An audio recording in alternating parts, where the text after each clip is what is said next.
প্রিয় শিক্ষার্থীরা, কেমন আছো তোমরা সবাই? 10 মিনিট স্কুলের অ্যাডমিশন প্রোগ্রামে তোমাদের সবাইকে স্বাগত। আজকে তোমাদের অ্যাকাউন্টিং ইনস্ট্রাক্টর হিসেবে রয়েছি আমি বিভূতিভূষণ সাহা। বর্তমানে আমি ঢাকা বিশ্ববিদ্যালয়ের ডিপার্টমেন্ট অফ ফাইন্যান্সে পড়াশোনা করছি। আজকে আমাদের লেকচার নাম্বার 5 এবং এই লেকচারে আমরা কথা বলবো হিসাব চক্র ও আর্থিক বিবরণী নিয়ে। তো দেরি না করে চলো আজকের এই ভিডিওটি শুরু করে দেওয়া যাক। প্রথমত জানা দরকার যে হিসাব চক্র বলতে কি বোঝানো হয়ে থাকে। এখানে একটা সংজ্ঞা দেওয়া রয়েছে যে ব্যবসায়ের হিসাব সংরক্ষণের ধারাবাহিক আবর্তনকে হিসাব চক্র বলে। তো আজকে আমরা যেই সাবজেক্ট নিয়ে পড়ছি ওই সাবজেক্টের নাম কি? অ্যাকাউন্টিং বা হিসাব বিজ্ঞান। এই হিসাব বিজ্ঞান নামের মধ্যেই কিন্তু হিসাব ওয়ার্ডটা রয়েছে। হিসাব বিজ্ঞান কি করে? আমাদের ব্যবসায়ের মধ্যে যে আর্থিক ঘটনাগুলো বা লেনদেনগুলো সংঘটিত হয় তার থেকে প্রথমত জানার চেষ্টা করে যে কি কি হিসাব প্রভাবিত হয়েছে। তারপর সেই হিসাবগুলোকে সুনির্দিষ্ট পদ্ধতিতে এবং কিছু ধাপ অনুসরণ করে সংরক্ষণের চেষ্টা করে। তো এই সংরক্ষণের জন্য ধারাবাহিক যে আবর্তনগুলো ঘটে থাকে এই ধাপগুলার তাকেই আমরা হিসাব চক্র বলে থাকি। সাধারণত কি হয় যে আমাদের দিনের পরে রাত আসে, আবার রাত যখন শেষ হয়ে যায় তখন আবার দিন হয়, দিনের পরে আবার রাত, আবার দিন, এভাবে করে একটা চক্রাকারে ঘুরতে থাকে বা একটা সার্কেল কমপ্লিট হয়। একটা দিন যখন শেষ হয়, এই দিন শেষ হওয়ার পরে পরবর্তীতে আবার একটা নতুন দিন শুরু হয়। এখানে কিন্তু একটা সার্কেল কমপ্লিট হচ্ছে। হিসাব চক্রের ক্ষেত্রেও ঠিক সেম কাজটা হয়ে থাকে। এখানে অনেকগুলা ধাপ রয়েছে, যে ধাপগুলার নির্দিষ্ট গতিতে একটার পর একটা হচ্ছে কি হয় সম্পাদন করা হয়, এবং যখন কিনা এই ধাপগুলো সম্পাদন করা শেষ হয়ে যায় একদম প্রথম যে ধাপটা আছে সেটা আবার রিপিট করা হয় এবং এই ধাপটা আবার চলতে থাকে এবং প্রথম ধাপে আবার ফিরে আসে। তো এভাবে যে আবর্তন করছে এই টোটাল যে চক্র এটাকে আমরা হিসাব চক্র বলছি। হিসাব চক্র ধারাবাহিক কার্যের সমষ্টি। একটু আগে বলে আসলাম এখানে যে অনেকগুলা ধাপ রয়েছে এই ধাপগুলা কিন্তু সিরিয়ালে যায়। নট লাইক যে আমি 1 নাম্বার ধাপটা সম্পাদন করার পর পরে আমি চাইলে 6 নাম্বার ধাপ করতে পারবো, তারপর আমি 3 নাম্বার ধাপ ফেরত আসলাম, এরকম আসলে হয় না। এখানে একটা সিরিয়াল ওয়াইজ যাওয়া লাগে। প্রথম ধাপের পরে অবশ্যই দ্বিতীয় ধাপ আসবে, তারপরে তৃতীয় ধাপ, তারপরে 4 নাম্বার, এভাবে করে হচ্ছে সিরিয়ালে ধাপগুলো সম্পাদন করা হয়। একটা কাজ করার পরেই আমরা অন্য কাজটা শুরু করতে পারি। হিসাব চক্র চলমান ধারণার নীতি অনুসরণ করে। তো এর আগে আমাদের জানা দরকার যে চলমান ধারণার নীতি বলতে কি বোঝানো হয়ে থাকে। শুধুমাত্র নির্দিষ্ট কিছু মেয়াদি প্রতিষ্ঠান ছাড়া ধরে নেওয়া হয় যে কোনো প্রতিষ্ঠানই অনির্দিষ্ট সময়কাল ধরে চলতে থাকবে। অর্থাৎ আমি যদি একটা ব্যবসায় শুরু করি তাহলে এই ব্যবসাটা কতদিন ধরে চলবে আমি ঠিক শিওরলি বলতে পারছি না। এই কারণে হিসাব চক্রেরও নির্দিষ্ট কোনো মেয়াদ নেই বা নির্দিষ্ট কোনো সংখ্যা নেই যে আমার শুধুমাত্র 5 বার ঘুরে হিসাব চক্র শেষ হয়ে যাবে, পরবর্তীতে আর আমি সম্পাদন করব না। ব্যাপারটা এরকম না। যতদিন পর্যন্ত ব্যবসা চলতে থাকবে ঠিক ততদিন পর্যন্তই এই হিসাব চক্রের যে আবর্তন রয়েছে তা চলতে থাকবে। এই কারণে বলা হচ্ছে এটা চলমান ধারণার নীতি অনুসরণ করে। অর্থাৎ ব্যবসায় ঠিক কবে শেষ হবে এটা আমরা জানি না। এটা জানি না বলেই আমরা হচ্ছে আমাদের এই অনির্দিষ্ট সময়কালকে বিভিন্ন ভাগে ভাগ করে নিই, যেটা আবার হিসাবকাল ধারণার মধ্যে গিয়ে পড়ে। কিন্তু আমি যে অনির্দিষ্ট সময়কাল ধরে ব্যবসায় চালানোর চিন্তা ধরে আমি হিসাব চক্রকে সম্পাদন করছি, এই কারণে হিসাব চক্র চলমান ধারণার নীতিকে অনুসরণ করে। হিসাব চক্রের ধাপ আমেরিকান ও ব্রিটিশ হিসাব বিজ্ঞান অনুযায়ী ভিন্ন ভিন্ন হয়ে থাকে। তো আমেরিকান হিসাব বিজ্ঞান অনুযায়ী হিসাব চক্রের ধাপ হচ্ছে একরকম, আবার ব্রিটিশ হিসাব বিজ্ঞান অনুযায়ী হিসাব চক্রের মধ্যে অন্যরকম ধাপ হচ্ছে অনুসরণ করা হয়ে থাকে। আমরা দুইটি ধাপই হচ্ছে দেখার ট্রাই করব। তো চলো এবার আমরা দেখে নিই প্রথমত আমেরিকান হিসাব বিজ্ঞান অনুযায়ী হিসাব চক্রের মধ্যে কি কি ধাপ রয়েছে। হিসাব চক্রের যে প্রথম ধাপটি রয়েছে সেটি হচ্ছে লেনদেন বিশ্লেষণ। যখন কিনা একটা ঘটনা সংঘটিত হয় আমাদেরকে আগে দেখতে হবে এই ঘটনা কি কোনো লেনদেন নাকি লেনদেন না। যদি এটা কোনো আর্থিক ঘটনা হয় যা হচ্ছে অর্থের অঙ্কে পরিমাপ করা পসিবল, এবং যদি এটা কি হয় যে আমার ব্যবসার কোনো আর্থিক অবস্থার পরিবর্তন ঘটায় তখন সেটাকে আমি লেনদেন বলতে পারবো। তো লেনদেন হিসেবে যদি এটাকে আমি চিহ্নিত করতে পারি তারপর সেই লেনদেনটাকে বিশ্লেষণ করা লাগবে যে এই লেনদেনের দ্বারা আমার কোন কোন হিসাব প্রভাবিত হচ্ছে। যেমন যদি মালিক মূলধন আনয়ন করেন, নগদ টাকা হিসেবে মূলধন নিয়ে আসেন ব্যবসায়ের মধ্যে, সেক্ষেত্রে ব্যবসায়ের মধ্যে নগদ বৃদ্ধি পাবে এবং মালিকানা সত্ত্ব বৃদ্ধি পাবে। তো এই ক্ষেত্রে কি কি হিসাব প্রভাবিত হচ্ছে? নগদ বৃদ্ধি পাওয়ার ফলে নগদ হিসাব প্রভাবিত হচ্ছে এবং মূলধন নামক মালিকানা সত্ত্ব বৃদ্ধি পাওয়ায় মূলধন হিসাব প্রভাবিত হচ্ছে। তো আমাদেরকে এভাবে প্রত্যেকটা যখন লেনদেন ঘটবে তা চিহ্নিত করে আমাদেরকে দেখতে হবে, বিশ্লেষণ করে এর ফলে কোন কোন হিসাব প্রভাবিত হচ্ছে এর ফলে কি মানে কোনো হিসাবের কি বৃদ্ধি করছে নাকি হ্রাস করছে, এই সকল আমাদের বিশ্লেষণ করতে হয়। এটা আমাদের একদম প্রথম ধাপ। তারপরে সেই লেনদেনগুলো যে ঘটলো এদেরকে তারিখের ক্রমানুসারে সুনির্দিষ্ট একটি ঘর অনুসরণ করে আমাদেরকে ছকের মধ্যে কারণ সহ এবং টাকার পরিমাণ উল্লেখ করা সহ একটা ছকের মধ্যে সুনির্দিষ্টভাবে উল্লেখ করতে হয়। এটাকে আমরা বলে থাকি হচ্ছে জাবেদা।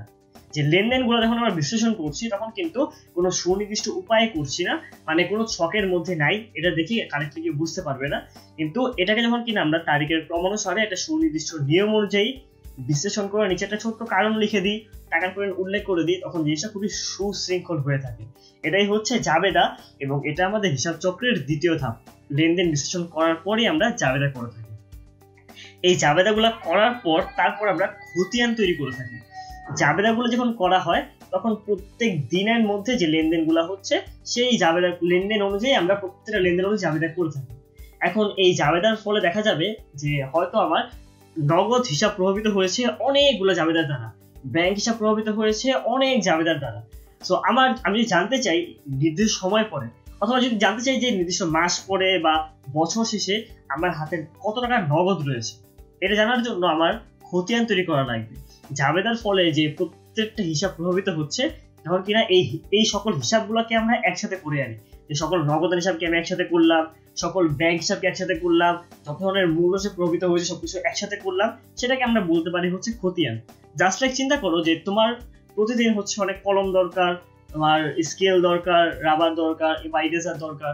তো তুমি মাসে জানতে চাইলে যে তুমি এই মাসে কয়টা কলম ইউজ করেছো, তুমি কয়টা ইরেজার ইউজ করেছো, বা তুমি কয়টা হচ্ছে পেন্সিল ইউজ করেছো, তুমি প্রত্যেকটা বক্সের মধ্যে হচ্ছে পেন্সিলগুলোকে আলাদা করে রাখলা, ইউজ করা কলমগুলোকে আলাদা করে রাখলা এবং ইরেজারগুলোকে আলাদা করে রাখলা। এই যে প্রত্যেকটা বক্সে যে আলাদা করে রাখছো এটাকে তুলনা করা যায় হচ্ছে খতিয়ানের সাথে।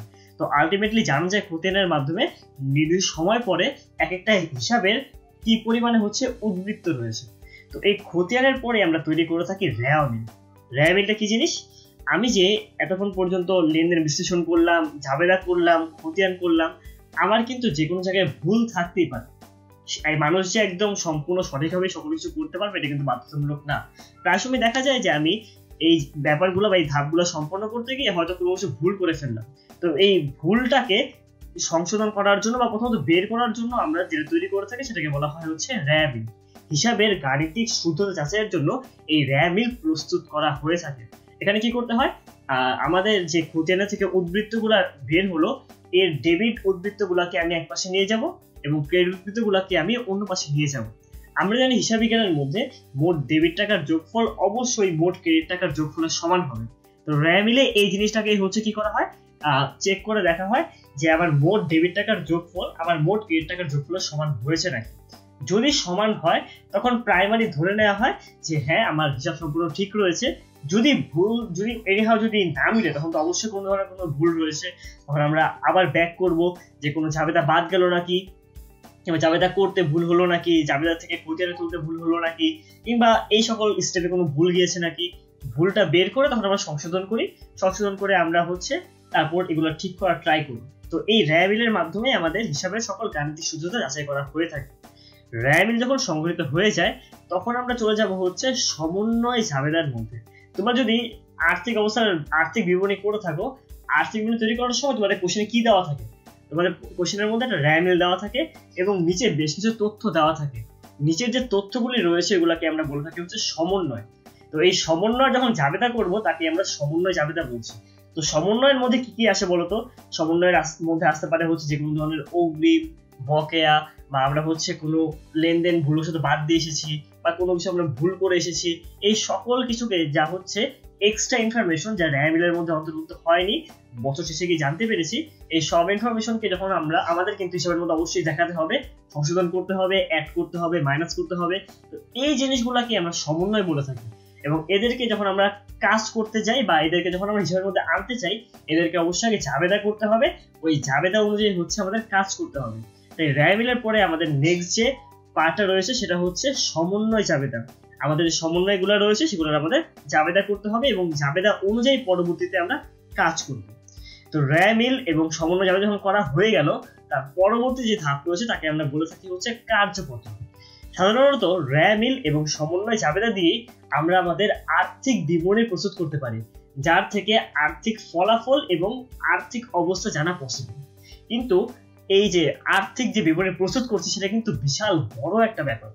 এখানের মধ্যে অসংখ্য হিসাব অন্তর্ভুক্ত হবে, অনেক কিছু হচ্ছে যোগ বিয়োগ করা লাগে। তো এই ব্যাপারটা অনেক একটা প্রতিষ্ঠানের জন্য অনেক বিশাল বড় সড়ো হয়ে থাকে। তো যদি এনিহাও এই আর্থিক অবস্থার বিবরণী বা আর্থিক বিবরণী তৈরির সময় যদি কোনো ভুল হয়, সেটা কিন্তু সংশোধন করা অনেক কষ্টকর হয়ে পড়ে। তাই আর্থিক বিবরণী সঠিকভাবে মিলবে নাকি তা দেখার জন্য যখন এটা খসড়া একটা আর্থিক বিবরণী তৈরি করা হয়, সেটাকে আমরা বলে থাকি হচ্ছে কার্যপত্র। তো কার্যপত্র হচ্ছে আর্থিক বিবরণী তৈরির আগের একটা ধাপ, যেখানে কিছুটা খসড়া ভাবে আর্থিক বিবরণী প্রস্তুত করা হয়, যার থেকে আমরা জানতে পারি আমাদের মোট সম্পদের পরিমাণ কত, মোট দায় ও মালিকানা সত্ত্বের পরিমাণ কত, আমাদের মোট আয় কত হতে পারে বা মোট ব্যয় কত, আমাদের মুনাফা বা ক্ষতির পরিমাণ কত। তো এই জিনিসগুলো জানার জন্য খসড়া ভাবে আমরা যে ছকটা তৈরি করছি বা ঘট করে আমরা যে ম্যাথটা করছি তাকে আমরা বলছি কার্যপত্র। তো এই র্যামিল ও সমন্বয়ের ভিত্তিতে এই কার্যপত্র প্রস্তুত করা হয়ে থাকে। যদি এই কার্যপত্র সঠিক থাকে তাহলে আমরা নেক্সট ধাপে চলে যাব। যদি এই কার্যপত্রের মধ্যে না মিলে বা কিছু ভুল থাকে, তখন আমাদের আবার চেক করতে হবে যে কোনো পার্টের মধ্যে আমাদের ভুল গিয়েছে নাকি, ওই পার্ট সংশোধন করে তারপরে গিয়ে হচ্ছে আমরা চলে যাবো আমাদের নেক্সট পার্টে, যেটা হচ্ছে আর্থিক বিবরণী। তো এই আর্থিক বিবরণী হচ্ছে বলতে পারো আমাদের যে হিসাব চক্রের মধ্যে যে ধাপগুলো রয়েছে তার মধ্যে অন্যতম গুরুত্বপূর্ণ একটা ধাপ। তো এই ধাপের মধ্যে আমরা দেখি যে আমাদের ব্যবসার আর্থিক ফলাফলটা কি রয়েছে এবং আমাদের আর্থিক অবস্থা কেমন রয়েছে। আর্থিক ফলাফল বলতে বোঝানো হচ্ছে আমাদের ব্যবসায় কি লাভ হয়েছে নাকি ক্ষতি হয়েছে। আমি যে একটা নির্দিষ্ট হিসাবকাল ধরে আমি যে ব্যবসা পরিচালনা করলাম, এই হিসাবকালের মধ্যে লাভ হয়েছে নাকি ক্ষতি হয়েছে। আবার আমার এই যে ব্যবসার মধ্যে এখন অবস্থা কি রয়েছে, আর্থিক অবস্থা অর্থাৎ সম্পদের পরিমাণ কত, দায়ের পরিমাণ কত, মালিকানা সত্ত্বের পরিমাণ কত, এই জিনিসগুলো জানার জন্য আমরা আর্থিক বিবরণী তৈরি করে থাকি। তো আর্থিক বিবরণী যখন তৈরি করা হয়ে যায়, তারপরে আমরা যেই ধাপটা সম্পন্ন করি তাকে বলা হয়ে থাকে সমাপনী দাখিল। তো এই বছরের আয় এবং ব্যয় এটা কি পরের বছর যাবে? যাবে না। কিন্তু এই বছরের আয় ব্যয়কে আমি কোথায় দেখিয়ে দিই? আমি হচ্ছে আর্থিক বিবরণী বিষয় আয় বিবরণী দেখিয়ে দিই, যেখানে আমরা নিট মুনাফা নির্ণয় করি এবং এই নিট মুনাফা মালিকানা সত্ত্বের সাথে যোগ বিয়োগ করে দেওয়া হয়। তো এই বছরের আয় ব্যয় কিন্তু আর পরের বছরে যাবে না। সো এই বছরে যত ধরনের নামে হিসাব রয়েছে সবগুলোকে এই বছরে বন্ধ করে দেওয়া লাগবে, এবং এই নামে হিসাবগুলো বন্ধ করার জন্য যে জাবেদা দেওয়া হচ্ছে তাকে আমরা বলছি সমাপনী দাখিলা। তো সমাপনী দাখিলার মধ্যে মেনলি হচ্ছে তিনটে হিসাবকে এখানে আমরা বন্ধ করে দিই। একটা হচ্ছে সকল ধরনের আয় জাতীয় হিসাব, সকল ধরনের ব্যয় জাতীয় হিসাব এবং উত্তোলন হিসাব। এই তিনটিকে দিয়ে হচ্ছে আমরা সমাপনী দাখিলা দিয়ে থাকি। তো সমাপনী দাখিলা যখন আমরা দিয়ে ফেলি, তার পরবর্তী যে ধাপটি রয়েছে সেটি হচ্ছে হিসাব পরবর্তী র্যামি। তো এই বছরের তো আমি আয় এবং ব্যয়কে হচ্ছে পরের বছরের জন্য বন্ধ করে দিলাম, কিন্তু আমাদের আর্থিক অবস্থার বিবরণীর মধ্যে যে উপাদানগুলো রয়েছে সম্পদ, দায় ও মালিকানা সত্ত্ব, এটা কি এবছর শেষ হয়ে যাবে? না। এই বছরে যদি আমি আর্থিক বিবরণী করি, এই বছরের দায়, সম্পদ, মালিকানা সত্ত্ব কিন্তু আবার পরের বছর চলে যাবে। কারণ একটা আশা পদ্ধতি যদি আমি এবছর ইউজ করি, এটা তো এবছর আমি ফেলে দেবো না। যদি এটার যদি ভগ্নাংশের মূল্য এখনো থাকে কিছু, বা যদি এটা ব্যবহার উপযোগী থাকে, এটা কিন্তু আমি পরের বছর নিয়ে যাব, ইউজ করব যতদিন পর্যন্ত এটার মেয়াদ শেষ না হয় বা যতদিন পর্যন্ত এটা সম্পূর্ণভাবে নিঃশেষ হয়ে না যায়। তো এই বছরের সম্পদ, দায়, মালিক সত্ত্বকে পরের বছর নিয়ে যাওয়ার জন্য আমরা যে ধাপটা সম্পন্ন করে থাকি তাকেই বলা হয়ে থাকে হিসাব পরবর্তী র্যামি। তো এখানে আমাদের কি করা হয়? এই বছরের সম্পদ, দায় ও মালিকানা সত্ত্বকে আমরা পরের বছর হচ্ছে নিয়ে যাচ্ছি। তারপরে যে ধাপটি রয়েছে সেটি হচ্ছে বিপরীত দাখিলা। বিপরীত দাখিলার মধ্যে যেটা করা হয়, এই বছরের যে অগ্রিম এবং বকেয়া যে আয় ব্যয়গুলো রয়েছে সেগুলো পরের বছরের আয় ব্যয়ের সাথে সমন্বয় করার জন্য যেই দাখিলা বা যেই জাবেদা করা হয়ে থাকে বা যেই ধাপটি সম্পন্ন করা হয় তাকেই বলা হয়ে থাকে বিপরীত দাখিলা। সো এই 10টি কাজ যখন সম্পাদিত হয়, এরপরে বিপরীত দাখিলার পরে আমরা আবার হচ্ছে প্রথম ধাপে ফিরে যাই। বিপরীত দাখিলা শেষ হয়ে গেল, আমার নতুন বছর শুরু হলো, আবার আমি লেনদেন বিশ্লেষণ করব, জাবেদা, খতিয়ান, র্যামিল, সমন্বয় জাবেদা হবে, আবার চলতে থাকবে। সবশেষে যখন বিপরীত দাখিলা হবে, আবার আমরা ফিরে যাব হচ্ছে লেনদেন বিশ্লেষণের মধ্যে। তো যতদিন পর্যন্ত ব্যবসায় শেষ না হয় ততদিন পর্যন্ত এই চক্র চলতেই থাকবে এবং আমাদের ব্যবসা চলতে থাকবে। ব্যবসা যখন আমাদের প্রতিষ্ঠান বন্ধ হয়ে যাবে তখনই গিয়ে হচ্ছে এই হিসাব চক্র শেষ হয়ে যায়। তো এই কারণে এটা হচ্ছে একটা চক্র, একটা সার্কেল, এবং এটাকে আমরা হিসাব চক্র বলে থাকি। তো হিসাব চক্রের মধ্যে আরো বেশি ইনফরমেশন রয়েছে যে 1, 2 এবং 3 নাম্বার যে ধাপটা রয়েছে সেটা দৈনন্দিন সম্পন্ন করা হয়ে থাকে। 1 নাম্বার ধাপ কোনটা? 1 নাম্বার ধাপটা হচ্ছে লেনদেন বিশ্লেষণ, 2 নাম্বার ধাপটা হচ্ছে জাবেদাভুক্তকরণ এবং তৃতীয় ধাপটি হচ্ছে খতিয়ান ভুক্তকরণ। এই তিনটা ধাপ আমরা দৈনন্দিন সম্পাদন করে থাকি। যখনই আমাদের একটা লেনদেন সম্পাদিত হয় সঙ্গে সঙ্গে সেটাকে আমরা বিশ্লেষণ করি, এটাকে জাবেদাভুক্ত করে এটাকে আমরা খতিয়ানভুক্ত করে ফেলি। তাই এই কাজগুলো দৈনন্দিন সম্পাদিত হচ্ছে। 4, 5, 6 ও 7 নাম্বার ধাপ, অর্থাৎ কোনটা কোনটা রয়েছে, খতিয়ানের পরে হচ্ছে কোনটা আসে, র্যামিল, তারপর হচ্ছে সমন্বয় জাবেদা, তারপর হচ্ছে কার্যপত্র এবং আর্থিক বিবরণী। এই যে 4টা ধাপ, এই 4টা ধাপ হিসাবকালের ভিত্তিতে তৈরি করা হয়। হিসাবকাল বলতে কি বোঝানো হচ্ছে, আমরা জানি যে চলমান ধারণা নীতি অনুযায়ী আমাদের প্রতিষ্ঠান অনির্দিষ্ট সময়কাল ধরে চলতে থাকবে। তো অনির্দিষ্ট সময়কালের জন্য তো আমাদের আর ব্যবসায়ের অবস্থা আর ফলাফল জানা পসিবল না। এই কারণে যেটা করা হয়, আমাদের যে ব্যবসায়টা রয়েছে সেই ব্যবসায়টাকে হচ্ছে বিভিন্ন ছোট ছোট সময়কালে বিভক্ত করতে হয়। ধরেন এটা হতে পারে 1 মাস, এটা হতে পারে 3 মাস, 6 মাস, 4 মাস। তো এই যে বিভিন্ন সময় যে ডিভাইড করছি এটাকে আমরা একটা হিসাবকাল বলছি। এই হিসাবকালের মধ্যেই আমরা আমাদের সকল ধরনের হিসাবকে হচ্ছে সম্পাদিত করে থাকি। এই হিসাবকালের মধ্যেই আমরা আয় ব্যয় হিসাব করে তারপর মুনাফা নির্ণয় করি, তারপর মালিকের সত্য, সম্পদ, দায়, সব অনেক সব কিছু কাজ সেখানে করা হয়ে থাকে। তো এই হিসাবকাল অর্থাৎ এটা হতে পারে প্রতি মাস, প্রতি 3 মাস, প্রতি 6 মাস বা প্রতি বছর। এই হিসাবকালের ভিত্তিতে আমরা আমাদের এই 4টা ধাপ কি করি, সম্পাদন করে থাকি। 8 এবং 9 নাম্বার ধাপ, অর্থাৎ আর্থিক বিবরণীর পর যে দুটি ধাপ রয়েছে সেটা হচ্ছে এই ধাপ, একটা হচ্ছে সমাপনী দাখিলা এবং সমাপন পরবর্তী যে র্যামিল। এই দুটি ধাপ আমরা সাধারণত বার্ষিক হিসাবকাল শেষে প্রস্তুত করে থাকি। অর্থাৎ যখন আমার হিসাবকাল শেষ হয়ে যাচ্ছে, হিসাবকাল শেষ হওয়ার পরেই কিন্তু আমরা আমাদের আয় ব্যয়গুলোকে বন্ধ করব এবং সম্পদ, দায়, মালিকানা সত্ত্বকে আমি পরের বছর নিয়ে হচ্ছে চলে যাব। তো এই কারণে যখন হিসাবকাল শেষ হয়ে যাচ্ছে, শুধু শেষ হওয়ার পরে গিয়েই এবং এই 8 এবং 9 নাম্বার ধাপকে প্রস্তুত করা হয়ে থাকে। আমার এই হিসাব চক্রের মধ্যে যে 6 ও 10 নাম্বার ধাপ রয়েছে, অর্থাৎ কার্যপত্র ও বিপরীত দাখিলা, এই দুইটি হচ্ছে ঐচ্ছিক ধাপ। এই দুটাই কেন ঐচ্ছিক ধাপ বলা হচ্ছে? 6 নাম্বার ধাপ কোনটা? 6 নাম্বার ধাপটা হচ্ছে কার্যপত্র। আমি যখন কিনা কার্যপত্র সম্পাদন কেন করি, আমার আর্থিক বিবরণী সঠিকভাবে সম্পাদিত হয়েছে নাকি, কোনো ভুল আছে নাকি তা ঠিকভাবে নির্ণয় করার জন্যই কিন্তু আমি এই কার্যপত্র প্রস্তুত করে থাকি। তো এই কার্যপত্রটা যদি তৈরি না করি তাও কিন্তু আমি আমার আর্থিক বিবরণী প্রস্তুত করতে পারবো। কারণ তুমি নিজে ম্যাথ করে এসেছো, তোমার ম্যাথের মধ্যে কি থাকতো, একটা র্যামিল থাকতো এবং একটা কিছু সমন্বয় দেওয়া থাকতো, তুমি তার ভিত্তিতে আর্থিক বিবরণী প্রস্তুত করে এসেছো। এখানের মধ্যে কিন্তু তোমাদের অবশ্যই কার্যপত্র প্রস্তুত হয়নি। এই কারণে 6 নম্বরের যে ধাপ সেটা হচ্ছে একটা ঐচ্ছিক ধাপ, শুধুমাত্র আর্থিক বিবরণী তৈরি সহজতর করার উদ্দেশ্যে এই কার্যপত্র প্রস্তুত করা হয়ে থাকে। এবং 10 নম্বরের যে ধাপটা রয়েছে বিপরীত দাখিলা, এই বছরের অগ্রিম এবং বকেয়া আয় ব্যয় সমূহকে পরের বছরের আয় ব্যয়ের সাথে সমন্বয় করার জন্য এই বিপরীত দাখিলা তৈরি করা হয়ে থাকে। এই যে ধাপটা রয়েছে এটাও আসলে একদম ম্যান্ডেটরি না। এই ধাপটা করা ছাড়াও আমরা আমাদের হিসাব চক্রকে সম্পাদন করতে পারি। তাই 6 ও 10 নম্বরের যে ধাপটা রয়েছে এই দুইটা হচ্ছে একটা ঐচ্ছিক ধাপ। এতক্ষণ পর্যন্ত আমরা যে হিসাব চক্র নিয়ে কথা বললাম সেটা ছিল হচ্ছে আমেরিকান হিসাব বিজ্ঞান অনুযায়ী হিসাব চক্র। আমাদের কিন্তু আরেকটা হিসাব চক্র রয়েছে, সেটা হচ্ছে ব্রিটিশ হিসাব বিজ্ঞান অনুযায়ী। এই ক্ষেত্রে হিসাব চক্রের ধাপ আসলে 5টা। তারা মনে করেন হিসাব চক্রের মধ্যে শুধু 5টা ধাপ রয়েছে, সেটা হচ্ছে জাবেদা, খতিয়ান, র্যামিল, চূড়ান্ত হিসাব বা আর্থিক বিবরণী ও অনুবাদ বিশ্লেষণ। তারা এই 5টিকেই হচ্ছে হিসাব চক্রের ধাপ ধরে থাকেন এবং তারা মনে করেন এই ধাপগুলি হচ্ছে বারবার সম্পাদিত হয়ে থাকে। তাছাড়া ওনারা জাবেদা করেন, প্রত্যেকটা লেনদেনের জাবেদার পরে খতিয়ান করতে হয়, তারপরে র্যামিল করতে হয়, তারপরে আর্থিক বিবরণী করতে হয় এবং আর্থিক বিবরণীর যে উপাদানগুলো রয়েছে তার থেকে হচ্ছে আমার ব্যবসায়ের অবস্থা বোঝার জন্য, আমার অন্য ব্যবসার সাথে তুলনা করার জন্য কিংবা নিজের ব্যবসার পূর্ববর্তী বছর সাথে তুলনা করার জন্য বিভিন্ন বিশ্লেষণ করে থাকেন, যাকে বলা হয়ে থাকে হচ্ছে অনুপাত বিশ্লেষণ। তো তারা মনে করে থাকেন যে এই 5টা হচ্ছে ব্রিটিশ হিসাব বিজ্ঞান অনুযায়ী হিসাব চক্রের ধাপ। তো চলো এবার আমরা প্রিভিয়াস ইয়ারের কিছু কোশ্চেন দেখে নিই। এখানে প্রথম কোশ্চেনটি হচ্ছে নিচের কোনটি হিসাব চক্রের ধাপ নয়? এখানে কি বলা হয়েছে? জাবেদা ভুক্তকরণ, খতিয়ান ভুক্তকরণ, ভুলের তদন্তকরণ এবং সমন্বয়করণ। জাবেদা ভুক্তকরণ হচ্ছে হিসাব চক্রের 2য় ধাপ। খতিয়ান ভুক্তকরণ এটি হচ্ছে আমাদের হিসাব চক্রের 3য় ধাপ। খতিয়ানের পরে কি করি আমরা? খতিয়ানের পরে আমরা র্যামিল করি, যে 4র্থ ধাপ, এবং তারপরে 5ম ধাপটি হচ্ছে সমন্বয়করণ। এই 3টেই কিন্তু হিসাব চক্রের ধাপ। কিন্তু এখানে যে সি নাম্বারটা দেওয়া রয়েছে ভুলের তদন্তকরণ, এটা কিন্তু কোনো হিসাব চক্রের ধাপের মধ্যে পড়ছে না। এই কারণে আমাদের এখানে অ্যান্সার কি হবে? এখানে অ্যান্সার হবে হচ্ছে সি, যেটা হচ্ছে ভুলের তদন্তকরণ। আমরা পরের কোশ্চেনটা দেখে নিই। এখানে বলা হয়েছে নিচের কোন ধাপটি সবার আগে সংঘটিত হয়?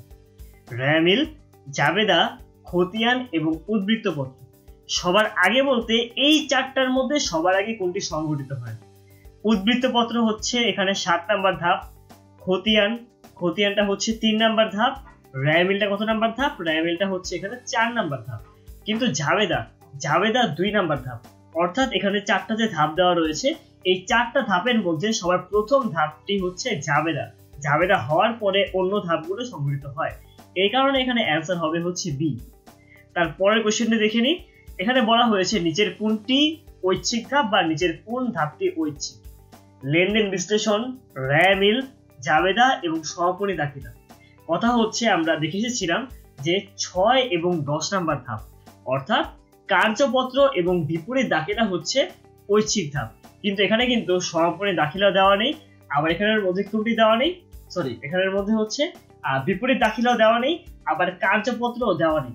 তাহলে এখানের মধ্যে কোনটা অ্যান্সার হবে? এখানে অ্যান্সার হবে হচ্ছে বি, রায়মিল প্রস্তুতকরণ। হ্যাঁ, এটা মনে রাখা দরকার যে তোমাদের কোশ্চেনের মধ্যে কখনো বিপরীত দাখিলা দেওয়া না থাকে কিংবা কার্যপত্র দেওয়া না থাকে, তোমাদের এখানে অ্যান্সার হবে রায়মিল প্রস্তুতকরণ। কারণ রায়মিল প্রস্তুত না করেও সত্যি কথা বলতে আমাদের পরবর্তী ধাপে যাওয়া পসিবল। কারণ আমরা রায়মিলটা প্রস্তুত করি আমাদের গাণিতিক শুদ্ধ যাচাইয়ের জন্য। এই ধাপটি না করলেও আসলে আমাদের পরবর্তী ধাপে যাওয়া পসিবল, যদি সেটা একটু কঠিন হয়ে যায়, কিন্তু তাও আমরা এটা করতে পারি। তাই রায়মিল প্রস্তুতকরণ হচ্ছে আমাদের আরেকটি ঐচ্ছিক ধাপ। তবে যদি তোমাদের কোশ্চেনের মধ্যে কার্যপত্র দেওয়া থাকে এবং রায়মিল দেওয়া থাকে, তোমরা সবসময় কার্যপত্র অ্যান্সার করবে। কিন্তু কখনো যদি কার্যপত্র দেওয়া না থাকে কিংবা বিপরীত দাখিলা দেওয়া না থাকে, সেই ক্ষেত্রে তোমরা অ্যান্সার করবা হচ্ছে রায়মিল প্রস্তুতকরণ। এই জন্য এখানে অ্যান্সার কোনটা? এখানে অ্যান্সার হচ্ছে বি। তো এবার আমরা আমাদের হিসাব চক্র নিয়ে জেনে ফেললাম হিসাব চক্র কি, হিসাব চক্রের মধ্যে কি ধাপ রয়েছে, তারপর এখান থেকে প্রিভিয়াস ইয়ারে কিছু কোশ্চেন সলভ করলাম। এবার আমরা দেখবো হচ্ছে আর্থিক বিবরণী নিয়ে। আর্থিক বিবরণী কত নাম্বার ধাপ? আর্থিক বিবরণী হচ্ছে আমাদের হিসাব চক্রের 7ম ধাপ। তো আর্থিক বিবরণী কি? প্রতিষ্ঠানের আর্থিক ফলাফল এবং আর্থিক অবস্থা জানার কাঠামোবদ্ধ সুশৃঙ্খল ধারাবাহিক প্রক্রিয়াকে বলা হয়ে থাকে আর্থিক বিবরণী। আমাদের বইয়ের মধ্যে কিন্তু আমরা আর্থিক বিবরণী করে এসেছি, আমরা দেখে এসেছি যে এই চ্যাপ্টার থেকে কিন্তু আমরা সবসময় দুইটা করে হচ্ছে সৃজনশীল মাস্ট আসতোই। এই দুটা বাধ্যতামূলক ছিল। কেন? কারণ অন্য সকল যে আমাদের ধাপগুলো রয়েছে তার থেকে বলতে গেলে সবথেকে ইম্পর্টেন্ট ধাপটা হচ্ছে আমাদের এই আর্থিক বিবরণী। কারণ আমরা এই আর্থিক বিবরণী প্রস্তুত করার জন্যই আমরা এতগুলি ধাপ হচ্ছে আগে করে এসেছি। তো প্রতিষ্ঠানের আর্থিক ফলাফল এবং আর্থিক অবস্থা জানার জন্য, আর্থিক ফলাফল বলতে কি বোঝানো হচ্ছে? একটা নির্দিষ্ট হিসাবকালে ব্যবসায়ের মধ্যে কি লাভ হয়েছে নাকি ক্ষতি হয়েছে, সেই ফলাফলটাকে আমরা বলে থাকি আর্থিক ফলাফল। লাইক তোমাদের যেমন একটা হচ্ছে রেজাল্ট কার্ড দেওয়া হয় প্রতি বছর শেষে গিয়ে, যে তুমি এই বছরে তোমার কি কি নাম্বার এসেছে, তোমার অবস্থা কেমন, তোমার প্লেস কেমন। সো তোমাকে যেমন একটা রেজাল্ট কার্ড দেওয়া হয়, তুমি আর্থিক বিবরণীকে বলতে পারো এমন রেজাল্ট কার্ডের মতো, যেখান থেকে তুমি জানতে পারো তোমার ব্যবসায়ের আসলে রেজাল্টটা কি। তুমি যে এই বছর ব্যবসা পরিচালনা করলে তোমার ব্যবসার আর্থিক ফলাফল কি এসেছে, তোমার কি এখানের মধ্যে লাভ হয়েছে নাকি ক্ষতি হয়েছে নাকি কোনোটাই হয়নি, এইটাকে বলছি আমরা আর্থিক ফলাফল। এবং আর্থিক অবস্থা বলতে বোঝানো হচ্ছে ব্যবসায়ের সম্পদ, দায়, মালিকানা সত্ত্বের পরিমাণ কিরূপ, সম্পদ থেকে কি তোমার অন্যান্য যে দায় এবং মালিকানা সত্ত্ব রয়েছে কত পার্সেন্ট দায় হচ্ছে সম্পদের অন্তর্ভুক্ত। তো এই জিনিসগুলো জানার জন্য আমাদের আর্থিক অবস্থা জানার প্রয়োজন, এবং এই আর্থিক ফলাফল ও আর্থিক অবস্থা দুইটি আমরা জানতে পারি হচ্ছে আর্থিক বিবরণী থেকে। তো এই দুইটি জানার জন্য যে কাঠামোবদ্ধ এবং সুশৃঙ্খল ধারাবাহিক প্রক্রিয়া রয়েছে তাকে আমরা বলে থাকি আর্থিক বিবরণী। তো এখানেও একটা ধারাবাহিক প্রক্রিয়া ফলো করা হয়ে থাকে। কেন? কারণ এখানে 5টা ধাপ রয়েছে আর্থিক বিবরণী প্রস্তুতের সময়, এবং এই ধাপগুলো আসলে সিরিয়ালে যায়। 1 নাম্বার ধাপের পরে কখনোই 3 নাম্বার ধাপ, তারপর 2 নাম্বার ধাপ এভাবে হবে না, বা চাইলেই একদম 4 নাম্বার ধাপ থেকে শুরু করা পসিবল না। আমাদেরকে অবশ্যই সিরিয়ালে যাওয়া লাগবে, যে প্রথমত 1 নাম্বার, তারপর 2 নাম্বার, এভাবে করে সিরিয়ালে ধাপগুলোকে সম্পাদন করতে হবে। আগের ধাপ সম্পাদন করার পরেই পরবর্তী ধাপটা করা পসিবল। এই কারণে এটা হচ্ছে একটা ধারাবাহিক প্রক্রিয়া। তো এখানের মধ্যে কি করা হয়? আর্থিক বিবরণীর মাধ্যমে ব্যবসায়ের মুনাফা, ক্ষতি, সম্পদ, দায়, মালিকানা সত্ত্ব প্রভৃতি সম্পর্কে ধারণা লাভ করা যায়। আমরা বলে এসেছি আর্থিক ফলাফল বলতে আমরা মুনাফা এবং ক্ষতি নির্দেশ করছি, এবং আর্থিক অবস্থা বলতে ব্যবসায়ের সম্পদ, দায়, মালিকানা সত্ত্বের পরিমাণ নির্দেশ করা হচ্ছে। তাই আর্থিক বিবরণী থেকে আমরা এই সকল ব্যাপার সম্পর্কে একটা ধারণা লাভ করতে পারি। আর্থিক বিবরণীর মাধ্যমে তথ্য সরবরাহ করা হয়ে থাকে। আমরা কিন্তু আগেই জেনে এসেছি যে আমাদের ব্যবসার মধ্যে কিন্তু অসংখ্য ব্যবহারকারী রয়েছে, যাদেরকে প্রথমে দুই ভাগে ভাগ করা যায়। একটা হচ্ছে অভ্যন্তরীণ ব্যবহারকারী এবং আরেকটি হচ্ছে বহিঃস্থ ব্যবহারকারী। এখন যেই ধরনের ব্যবসাকারী হোক না কেন, ব্যবহারকারী হোক না কেন, সকল ব্যবহারকারীর আসলে তথ্য প্রয়োজন, ব্যবসায় সংক্রান্ত তথ্য প্রয়োজন। যেমন মালিকের জানা প্রয়োজন যে তার ব্যবসার মধ্যে কি পরিমাণে সম্পদ রয়েছে, তার ব্যবসার মধ্যে কি পরিমাণে মুনাফা রয়েছে, ক্ষতি রয়েছে। একজন যে পাওনাদার বা ঋণদাতা, তার জানা দরকার যে সে যে ব্যবসার মধ্যে ঋণ দিবে, তার ঋণ দেওয়ার জন্য ব্যবসার অবস্থা ঠিক আছে নাকি, কিংবা পাওনা যখন কিনা হচ্ছে কোনো ধরনের হচ্ছে ধারে পণ্য বিক্রি করতে যায় ব্যবসায়ীর কাছে, তো ধারে পণ্য বিক্রয় করা তার জন্য ঠিক হবে নাকি।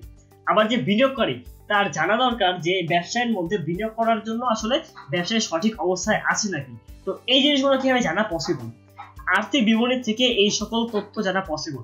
সরকার এই আর্থিক বিবরণী বিশ্লেষণ করে ঠিক করতে পারে যে ব্যবসায়ের মধ্যে আসলে কর কত হয়েছে, এই বছরে কত টাকা কর দেওয়া উচিত, ভোক্তার জন্য জানা দরকার ব্যবসায়ের অবস্থা কিরকম।